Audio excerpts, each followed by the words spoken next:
Bonjour à tous, Sophie Garot pour la chaîne podcast de l'ONG Family Onde, première plateforme d'information nationale sur les objets connectés à destination des plus jeunes et des familles. Bienvenue aujourd'hui dans notre chronique actu sur le thème « Plus je m'ennuie et plus je développe mon imagination ». Pour tout complément d'information, n'hésitez pas à nous contacter directement via notre site internet www.familyonde.fr. Il est prouvé aujourd'hui que l'ennui est bénéfique. C'est en effet un moyen imparable pour développer son imagination, sa créativité et devenir autonome. Les parents d'aujourd'hui ne savent plus quoi faire pour occuper leurs enfants à tout prix. Comme s'il fallait sans cesse, comme les réseaux sociaux, remplir le plus de vide pour exister. Ils font pourtant le maximum pour divertir et éveiller leurs enfants, à grand renfort de livres, de cours de sport, d'iPad et de programmes télévisés. Mais que se passerait-il si on laissait les enfants juste s'ennuyer pour de vrai ?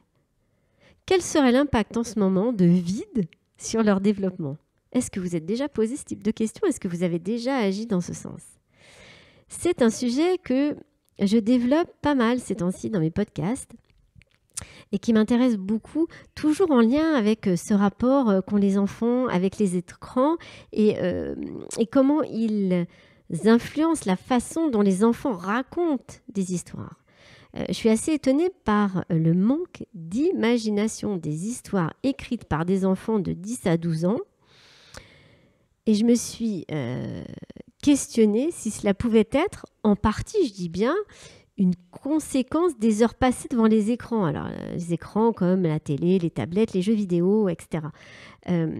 Des chercheurs plus anciennement révélaient un effet que la télévision avait tendance à brider l'imagination des enfants. C'est déjà quand même assez vieux. J'ai découvert que la télé tue l'imagination. Alors, dans les années 80, une étude à grande échelle a permis de comparer les enfants issus de 3 communes canadiennes. Alors, dans la première, on disposait de 4 chaînes de télévision. Dans la seconde, il n'y en avait qu'une. Et puis dans la dernière, il n'y en avait pas. Les chercheurs ont étudié le comportement des enfants au moment où les villes ont été dotées de la télévision, puis ils sont revenus 2 ans après. Les enfants de la ville sans télé ont obtenu des meilleurs scores que les autres en termes de pensée divergente, c'est-à-dire la capacité à générer des idées et des solutions innovantes sans jugement, sans analyse, sans discussion. Un bon indicateur de la qualité de l'imagination. Mais cela n'était pas vrai qu'avant qu'ils reçoivent la télévision à leur tour. À ce moment-là, leur imagination a chuté pour se retrouver au même niveau que celle des autres enfants. C'est-à-dire que la télévision aurait donc pour effet d'éteindre l'imagination. Or, l'imagination me semble très importante dans notre développement.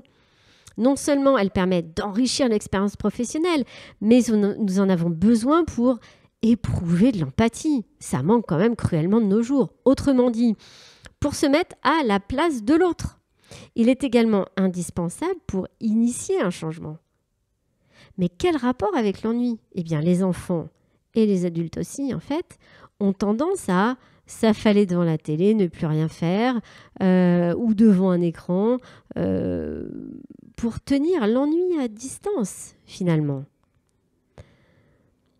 L'ennui est bien loin d'être un ennemi, mais moi je dirais plutôt que l'ennui est notre allié.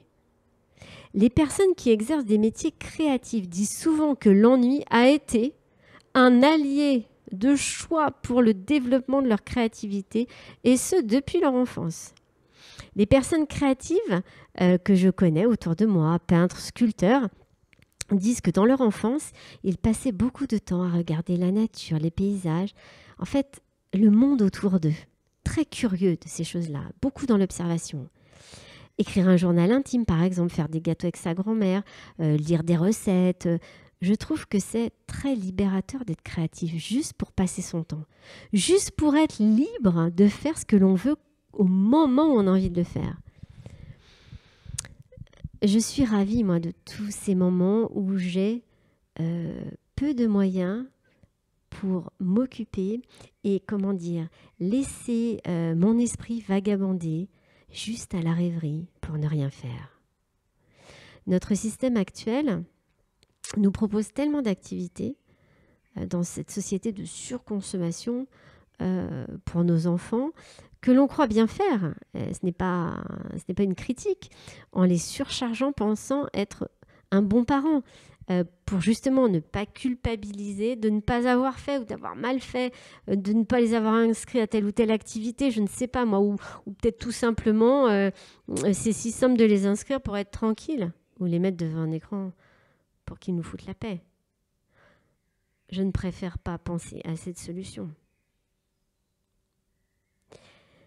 Quoi qu'il en soit, en tant qu'humain, en tant qu'espèce humaine, la pratique du sport, de la musique ou d'autres activités organisées est certes bénéfique au développement physique, cognitif, social et culturel des enfants. Mais les enfants ont besoin de temps pour eux, de vivre à leur rythme, pas bousculés par toutes ces technologies qui vont bien trop vite pour leurs parents, encore plus vite pour eux.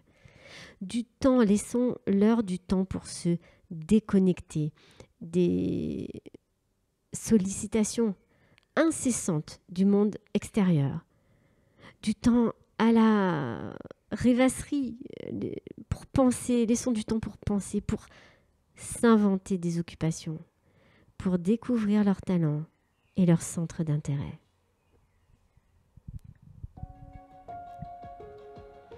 Un grand merci pour votre écoute. J'espère que ce thème vous aura intéressé et vous permettra d'aller un petit peu plus loin dans la démarche en prenant de la hauteur. Notre association est d'intérêt général. Vous pouvez nous soutenir, on en a grand besoin, en adhérant, en faisant du mécénat, une adhésion, comme vous voulez. Allez directement sur notre site www.familionde.fr. Autre chose, si vous souhaitez organiser une conférence, on a un court-métrage sur le thème « Impact des écrans sur la relation parent-enfant ». N'hésitez pas à nous contacter si vous souhaitez organiser une conférence débat sur le sujet. Je vous dis au revoir et au plaisir de vous retrouver très prochainement.